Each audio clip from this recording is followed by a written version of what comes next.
مومنوں ورد درود و سلام اچھا ہے اور ساتھ مولا کے محمد کا نام اچھا ہے۔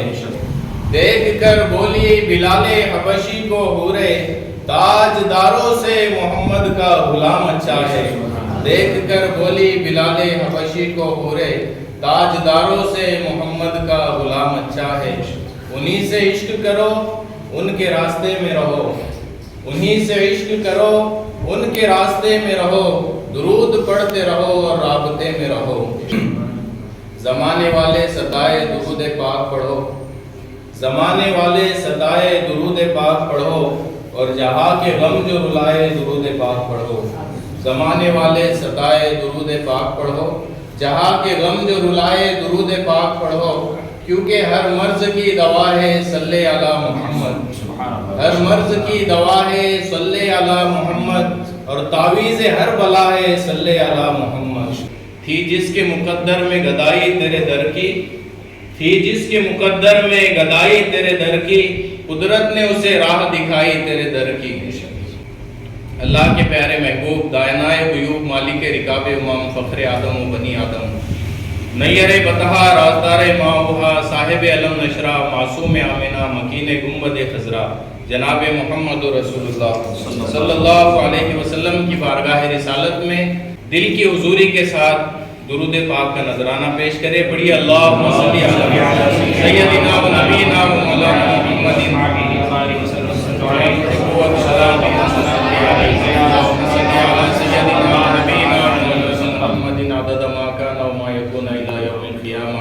اللہ رب العزت کا بے انتہا فضل و کرم اور احسان ہے، جس کی توفیق اور عنایت سے ہم لوگ آج جمعۃ المبارک کی مبارک ساعتوں میں اللہ رب العزت کی بارگاہ میں حاضر ہے۔ اللہ تعالیٰ ہماری حاضری کو اپنی بارگاہ میں قبول فرمائے، آمین آمین۔ اللہ کے پیارے محبوب علیہ السلام نے ارشاد فرمائے کہ اے ابو در، جب تک تو مسجد میں بیٹھا رہے گا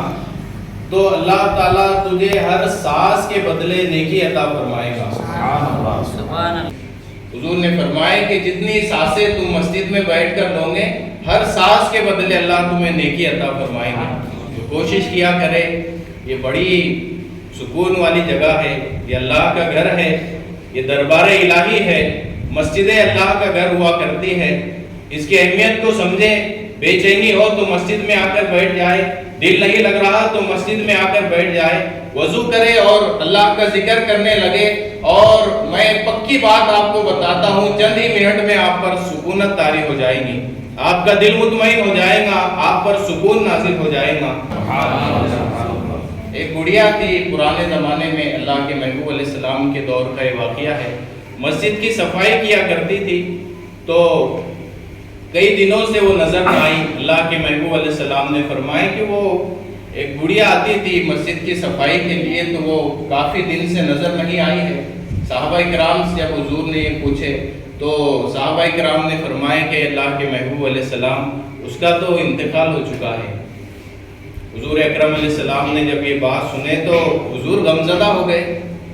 غمگین ہو گئے، اور کہا کہ مجھے تم نے بتایا کیوں نہیں کہ اس کا انتقال ہو گیا ہے؟ کہا کہ مجھے اس کی خبر پہ لے کر چلو۔ اللہ کے محبوب علیہ السلام گئے اور اس کی قبر پر جا کر حضور نے اس کی مغفرت کی دعا فرمائی۔ یہ مقام ہے مسجد کی دیکھ بھال کرنے والوں کا، صفائی کرنے والوں کا۔ حضور نے اپنی ساری زندگی غربت میں بسر فرمائی، اور یہ حضور کا اختیاری تھا۔ حضور نے اس کو پسند فرمائے کہ میں غریب ہی رہوں اور غربت ہی میں زندگی گزاروں، تاکہ قیامت تک آنے والے میرا کوئی غریب امتی جو ہے تنگ دل نہ ہو اور دل برداشتہ نہ ہو کہ ہمارے نبی نے تو بڑی عالی شان زندگی گزاری ہے۔ امیہ ایک کھجور کی چٹائی پر حضور سو جایا کرتے، اور اس کھجور کی چٹائی کے نشان اللہ کے محبوب علیہ السلام کی پشت مبارک پہ نظر آتے، اور آپ کے صحابہ کا بھی وہی حال ہے۔ حضرت عمر رضی اللہ عنہ درخت کے نیچے زمین پہ لیٹ جاتے اور پتھر اپنے سرانے سے لگا کر اس کو تکیہ بنا لیتے۔ اللہ کے محبوب علیہ السلام کا پھر حضور کا ادب اللہ تعالیٰ نے اس طرح سے سکھایا ہے کہ یا ایھا الذین آمنو، اے ایمان والو، لا ترفعوا اصواتکم، کہ تم اپنی آوازوں کو حضور کی آواز سے بلند نہ کیا کرو۔ وَلَا تَجْهَرُوا لَهُ بِالْقَوْلِ كَجَهْرِ بَعْضِكُمْ لِبَعْضٍ، اور حضور کو اس طرح سے آواز نہ دیا کرو كَجَهْرِ بَعْضِكُمْ لِبَعْضٍ، جیسے تم آپس میں ایک دوسرے کو بلا لیتے اور پکار لیتے ہو۔ اگر تم نے یہ بے ادبی کی کہ حضور کو اپنے جیسا سمجھ کر آواز لگائی اور جیسے آپس میں ایک دوسرے کو بلاتے ہو اس طرح سے حضور کو بلایا، تو اس کی سزا یہ ملنے والی ہے ان تحبط اعمالکم، کہ تمہاری زندگی بھر کے تمام اعمال رائگاں کر دیے جائیں گے، وانتم لا تشعرون، اور تمہیں پتہ بھی نہیں چلے گا۔ یہ قرآن مقدس کی آیت کریمہ ہے۔ یہ بہت بڑا سبق آج آپ لوگوں کے سینوں میں اتار کر جانا چاہتا ہوں کہ زندگی کی آخری سانس تک آپ اس کا لحاظ رکھیں گے، اور ہم اور آپ پر یہ بالکل اللہ تعالیٰ کی طرف سے نازل ہوا ہے۔ اور بادشاہوں کے دربار کے